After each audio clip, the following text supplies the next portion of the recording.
All right, let's dive right in. Picture this. It's Hollywood's biggest night, and two of the most famous people on the entire planet are totally MIA from the red carpet. But this wasn't some kind of snub. Oh no, this was a classic power move. And today, we're going inside their incredibly exclusive night out. It really makes you wonder, right? What actually happens when the world's biggest pop star and a two-time Super Bowl champ decide to just show up at Hollywood's most elite party? Well, we're about to find out. Okay, so first, let's set the scene. Our story kicks off on the night of the 98th Academy Awards. You know the one. It's Hollywood's biggest night, where who you are is often way less important than where you are. Now, here's what's so interesting. You looked all over the red carpet at the Academy Awards, and no Taylor Swift, no Travis Kelce. They skipped the whole main event. But that doesn't mean they missed out on the action. See, they were headed to something even more exclusive. And that something was the real main event of their evening, the legendary Gold Party.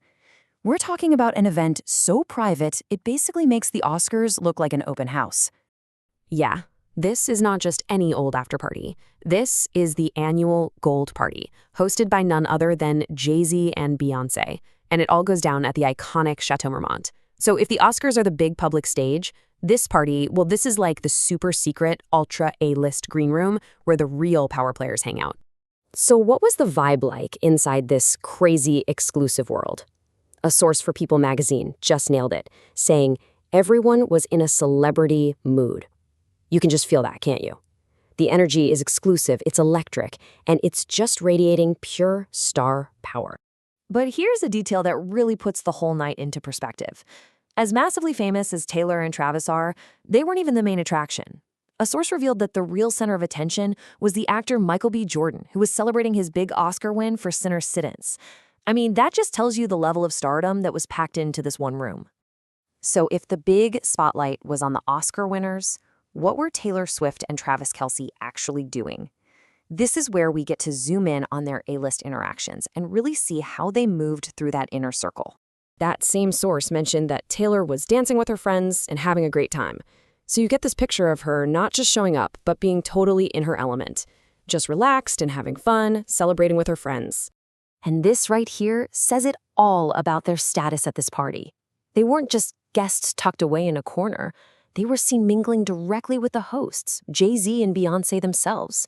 You know, in the social food chain of a party like this, that puts you right at the very top, in the absolute innermost circle. And hey, we don't just have to take some anonymous source's word for it. Oscar-winning filmmaker Natalie Moustiada was actually there, and she called the night surreal. She said, "We got to dance with Jay-Z, Emma Stone, and Taylor Swift. It was just the best evening." So there you have it, a first-hand account confirming Taylor was right there on the dance floor, part of the night's biggest moments.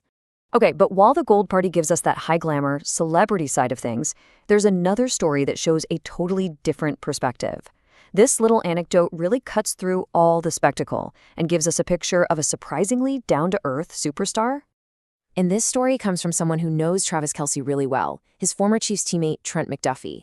He was talking recently about the first time he met Taylor, and it's such a huge contrast to that celebrity mood over at the Chateau Marmont. And just listen to this from McDuffie. He said he was nervous to meet her, but Taylor gave me a big hug, knew my name.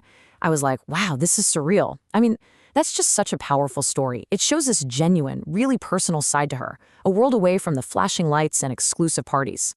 So we've seen these two completely different sides of this power couple, right?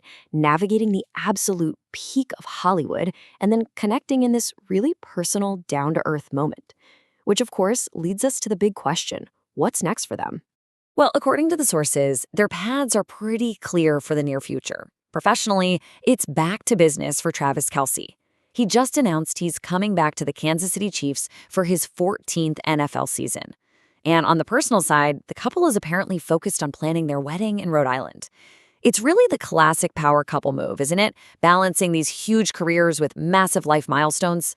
So, here's the big takeaway. We are literally watching a couple navigate the absolute peak of modern fame, and they're moving so effortlessly from the most exclusive parties on earth to these quiet, personal moments. It just leaves us with one final thought. In a world that is obsessed with celebrity spectacle, what does the next chapter really hold for a power couple who seems to be completely rewriting the rules of the game?